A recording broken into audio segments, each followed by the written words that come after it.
I am parked on a dirt road in not really the middle of nowhere, but off of a main access road to shoot this. So if I cut it, that is why.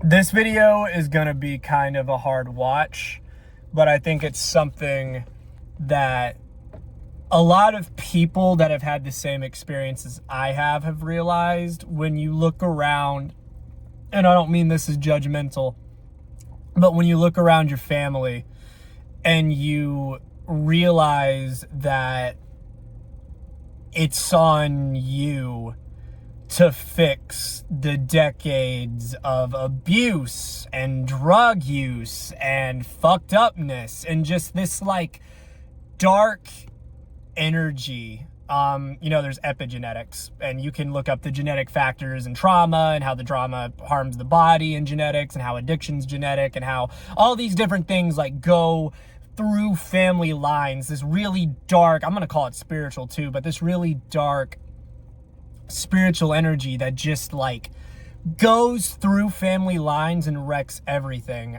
And a lot of people, and this is something that's happened throughout history, they wake up one day and they look around and they see their cousins and their brothers and all that, and they realize like, it's on me to fix this shit. Even if it was only one generation or two generations back of like fucked upness, it's on me. I'm the only person who has really the capacity, and this is not judgmental, it's just honesty, who has the capacity to stop this cycle of trauma. It's pressure that only people that have felt it will understand. And to be honest, I don't even know if I'm on the right track with it, but I'm still going to give advice on it. And some of these things are going to be really, really, really hard. And I kind of wish I would have jotted them out, but I'm just going to riff off of what's on my head. The most important thing is you have to heal that trauma. You have to stop that addiction. You don't have the privilege of continuing a fucking sex addiction or an alcohol addiction or a coke addiction or a nicotine addiction, I say it myself, or an eating disorder or a giant like line of just shit. You have to heal from it, because if you don't heal from it, you will unnecessarily put that, and this is more for the people that want to continue their family line. There's also like, I want to change the family trajectory in my own life and not have kids, but this is more if you want to have kids, right? It's on you to go to therapy, to journal, to do the deep spiritual work, to like heal that epigenetic spiritual shit that is going to be brought down to your kids if you don't heal it. If you try to just blitz through and, look all good on the outside, but your insides are mush, your kids will get it. 100%, your kids will get it. No matter what you do, say, or try to be. If you're silently taking drinks of alcohol in the back room, your kid is going to know. They're smarter than you think. And at some point, they are also going to pick it up because you are the main influence. Addictions, traumas, all of that shit, it has to be healed. You cannot have kids and then be like, oh, they're going to be fine even though I have these fucked up. And don't get me wrong, here's the thing. You are not looking for perfection, right? Like, perfection is not attainable. You're going to have deficits. You're not going to be a perfect fucking parent. Your kids are still going to get some type of trauma. The objective is to make that trauma some bullshit that's not life altering, right? You're going to make mistakes, blah, blah, blah. This is also, sorry, I'm getting text. Also, just for clairvoyance, I'm 27, so that gives age. This is more for people in early 20s and teens that just kind of have looked around them and realized that everything is fucked and it's up to me to make it unfucked. 2, it's on purpose and career, and dreams. something that I've done is I've blotted out some realistic things, right? Like, so there's my purpose, right? And then there's my dream. And the purpose is I want to be a therapist. I want to help other people. I want to become a very good therapist. And I just want my life and my career built around making other people's life better. And then there's dream, which is like, I want to own my own facility and be the fucking CEO of that shit and like, you know, be helping people on like a really individual basis. And I really want like the high money from that. And I want to like really, really make a difference in people's lives. Like, you know, just run like a 30-day. I don't really want to do addiction. I might do addiction. I want to do more eating disorder and suicidality, but not like a psych unit. I want something for people that are like, I'm suicidal or I've dealt with suicidality and I want to deal with that trauma. And I'm going to go to a facility that actually isn't gonna like lock me down in fucking chains and shit. I already work on a psych unit, so I know how it's run. Something that's very more holistic. I mean, of course it'll have medical approach, but that's my dream. The thing about fixing the family line is I don't have to get to my dream to fix the family line. Getting into a moderately okay career that pays well, like 40,000 plus, you know what I mean? You're gonna be thinking about dual income here, because, you know, if you want to continue the family line, I'm hoping that you choose the right mate. We'll get to that later. But you want a middling thing. The two biggest things are, one is you want a job that lets you also be a good parent, right? You don't want a job that's gonna like suck your fucking soul out and you come home and you have to use these vices to deal with your job and that energy goes to your fucking kids. That is just gonna breed more resentment and fucked upness in the bloodline. You need a job that pays enough to like support your kids to where mom and dad aren't fighting over the fucking bills all the time and your kids are in the other room playing Minecraft or whatever the game at the time is and hearing, "You stupid bitch, how dare you spend this money?" You know, just the back and forth that you hear, your parents yelling at each other. You want a moderately okay career. The most important thing about it is you want a career that doesn't suck your soul out, right? Your kids can feel that. This is more for men. This is also honestly for women. Actually, now I think about it, that was kind of sexist, sorry. But your kids can feel when you're uncontent. If you're not in a job that you like, and again, this is more talking to people that haven't had kids. I'm also going to have a little part about this for people that do have kids already or made the mistake and had kids at like 16. You're like, what the fuck is going on? And there's better people for advice on that. Just being honest with you, that actually have had kids and gone through that experience. I'm just giving my generalized advice. But you don't want a job that's going to negatively affect your psyche, mental state, and spirit so much that you come home and you like lash out and it's making you feel like shit, and that energy is going to be passed on to your kids, right? So basically the things are like, what is my purpose and how do I follow it? And what is a career that is in my purpose that pays a fair amount of money? Like, I'm not talking big bucks. If you want to be the big buck chaser, that's fine. But that pays a solid amount of money to where I can support a kid in today's economy and not have it be a death wish of poverty. For all my social work homies, I feel you. But 3, and I'm going to call it mate selection, your partner, your SO. This one is the most cutthroat. I take a hit of nicotine as I haven't solved that issue, which is why I don't have kids yet. This one is cutthroat. So I'm not going to tell you. So here's the deal. You want to be smart.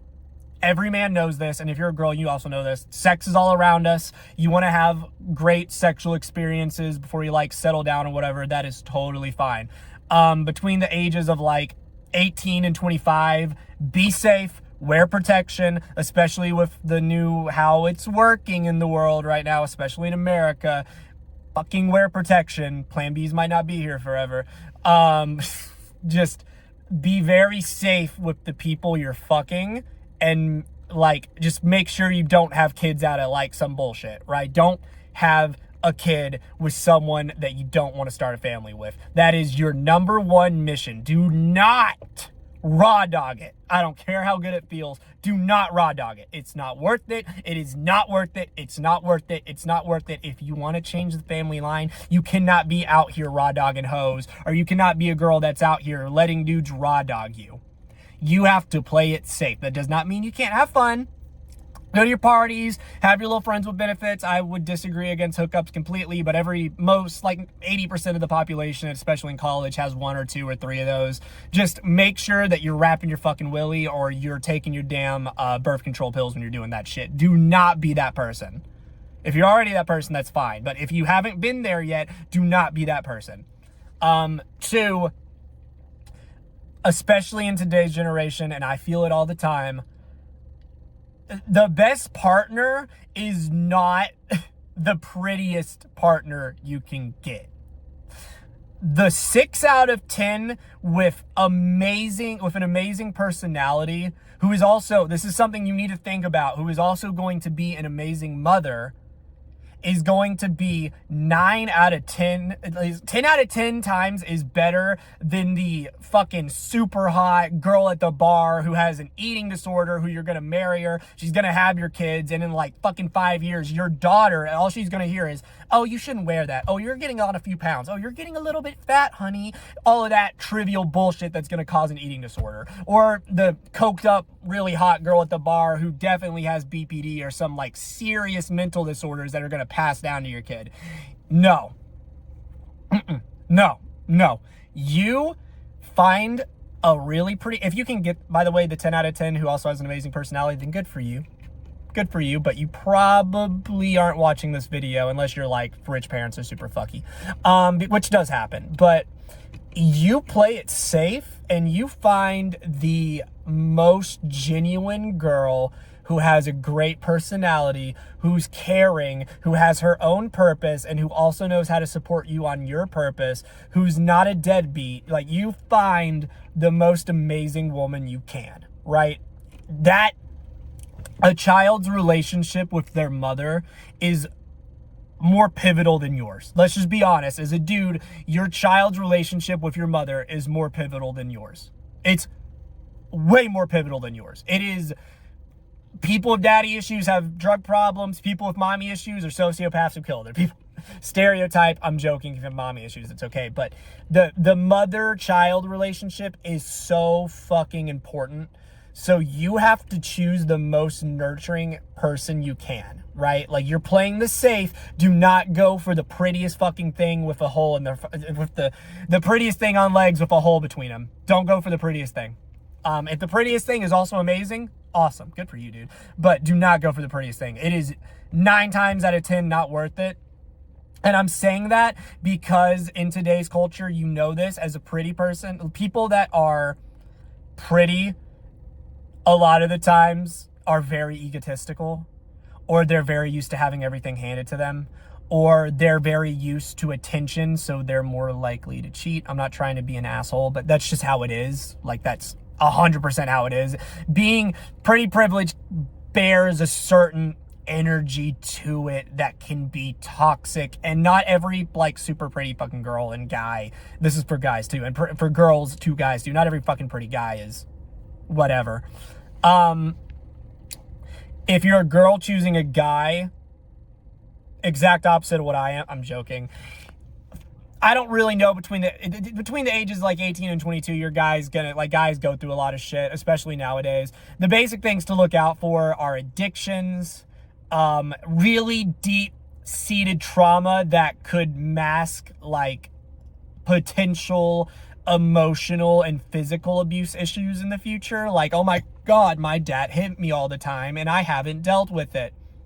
And daddy also used to like to hit mommy. And so now I'm going to, you know what I mean? You gotta be very eyeing for that. And also just make sure you don't get a deadbeat, right? Like, make sure you get a SO or someone that's going to be a father that is not just going to fucking sit there and lounge and do drugs all day, or it's even just play video games all day or watch porn all day and not care about the kid's upbringing. You also want to be careful with, let's move on to being a parent. I'm not a parent. So this part specifically, take it with a grain of salt.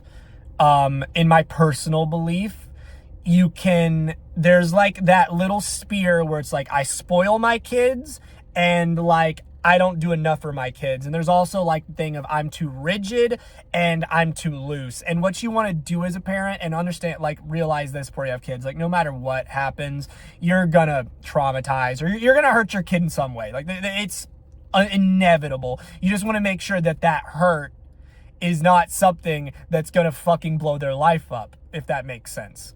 My honest advice would be to look up really recommended therapy and scientist approved parenting books.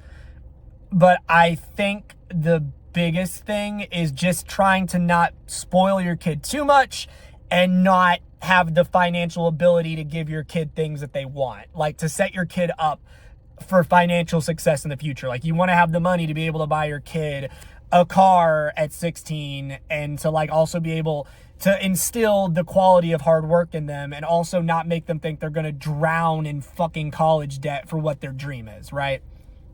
And in terms of the rigid to too loose, that's like, my kid is smoking pot at 16. Oh my God, lock down everything. How dare you? You're a disgrace. I'm afraid my kid's going to become a drug addict. Versus, my kid's smoking pot and I don't sit them down and have like a very educated talk with them about how addiction runs in the family line and about how this can be life altering and about how they need to take it easy and not make it an everyday thing, right? Like, there's a very big little in between line in there that you have to hit where you make sure, and you know, your kid's gonna have their own personality and they might just do whatever the fuck and they might blow up all your hard work. That's just a real possibility. God, I said I was gonna do one more thing. That's about it. The biggest thing with this is just realizing you're not crazy. When you feel that, when you're up late at night, or you're with, in my experience, with SO on the other side of you, and you went out with some friends, and you drank a few beers, and that really deep-rooted insecurity comes up, you know, this is one of them. If you had this come up, like, it's on me to fix this familial trauma, then you're not crazy. It's up to you. Don't let that pressure destroy you. And understand that progress is more important than perfection, and that no matter what you do, you can't be the perfect person or the perfect father, but you're not crazy. Oh God, I forgot to go to something completely different. This is just new, and this is me ranting. Okay. If you already have kids, this is specifically for guys, I don't know what to say to girls. If you already have kids and you're like 16, 17, advice to teenagers, or you're like early 20s and you don't have a college degree and everything is just, oh my God, yeah, you know, you fucked it a little bit. You fucked it and you don't want it to be fucked. There's two important things. One, you need to learn how to get a bag. Like, your kid needs monetary support, and so, what the hell? You need to get a good bag, right? I don't really know. The purpose thing can come later. Right now, directly right now, you need to go work and get a bag, and try to get a bag in a way that also lets you have enough free time to start chasing your purpose. So like, try to go to a blue collar job that pays a fair amount. Try to find a job that pays a fair amount of money for you to support your kid, but also gives you enough time to go back to college or to work towards a trade or to do something that you want to do, right? You got to find the middle. Two is, and this is coming from purpose, this is just coming from my own trauma, your kid is not going to understand the concept of the bag. You still got to get the bag. It's important to set your kid up for financial success in the future, and to make sure that they have food on the table, and to make sure that they have, you know, just like the opportunity to grow up in a moderately okay family without financial issues. Financial issues are still going to be a thing, but hug your damn kid. Spend time with your damn kid. Play video games with your damn kid. Be emotionally available to your damn kid. Just because you get the bag doesn't make you a good dad. Your kid needs a role model. Your kid needs the masculine energy to be there for them emotionally. Okay? If you're 16 and you're like, oh my God, this baby, and you're not hugging your baby because you're afraid, like you're like, around the boys and you've got your kid with you and your wife and they're letting you hang out. And it's kind of like that awkward situation that I think a lot of people in high school have experienced, that where the person with the kid comes and hangs out to kind of, feel normal. Hugging your kid around your friends is not unmasculine, dude. The most masculine thing you can do for your kid, other than just get the bag, is be there and be present in their life, my guy. You have to be present. If you're not present, somebody, either one, they're not going to have any masculine energy, or two, someone else will fill that fucking role for you, either a teacher, a coach, whatever. I'm talking when they're babies. They're not going to remember that. Yes, they fucking will. Maybe not like up here, but like here, they're going to remember that dad never hugged me when I was 2, or dad never changed my diaper when I was 2, or dad never played with me when I was a child because he thought it looked unmanly. That is my 2 things. All right. If you already got kids, you're 16, 17, 18, go to your high school's accelerated program or whatever. And then right out of high school, try to find a job. I understand how the economy is and everything. Find a job that supports your kid, and also go fucking be with your kid. You got to hit the midpoint. You do not, this is the biggest thing. You don't have the luxury of the lock-in. I don't know if that makes sense. You can kind of lock in, but as a new parent, as a man, you have lost the ability to put all focus on your purpose. Your kid is now your purpose, my guy. And you also can have your side purpose so you become a good role model, but you can't do the Hamza, don't talk to anybody, fucking grind to get the bat. You cannot do that. You have a kid. You have another part of you out there. You can medium grind, but your grind has to have the time. And I'm not talking once a week, twice a week, 3 times. You're there for your kid every day. All right? You're there for your kid every day. You don't have to be perfect with that. If you're bad at that, get a fucking scheduling app and write down, I hung out with little Timmy today for 30 minutes, and do it every day. You don't have the luxury to give everything to your dream anymore. You have lost that luxury, and that is just real. I don't care what any inspirational YouTuber, like, I had kids and I wasn't there for them and I got them the bag. Your kid will take you being present in their life over you supporting them as a millionaire 10 times out of the week. I'm telling you, all you will do is grow resentment. You don't have the luxury of the grind. You're still grinding, but you don't have the luxury of the fight. Like, I'm going to focus full on business grind. You have to be present in your kid's life. Don't care if you're doing school and work at the same time. Still got to be present, dude. Still got to be present. Have to be. It's a must. No questions. No, my circumstances. No, your circumstances are not different. You have to be there for your kid. Okay. Hope that was kind of insightful. Hope that helps somebody. Again, 27, no kids. Kind of a failure. Working on it. Take the advice with a grain of salt. But if you got something from it, you got something from it. Have a good day.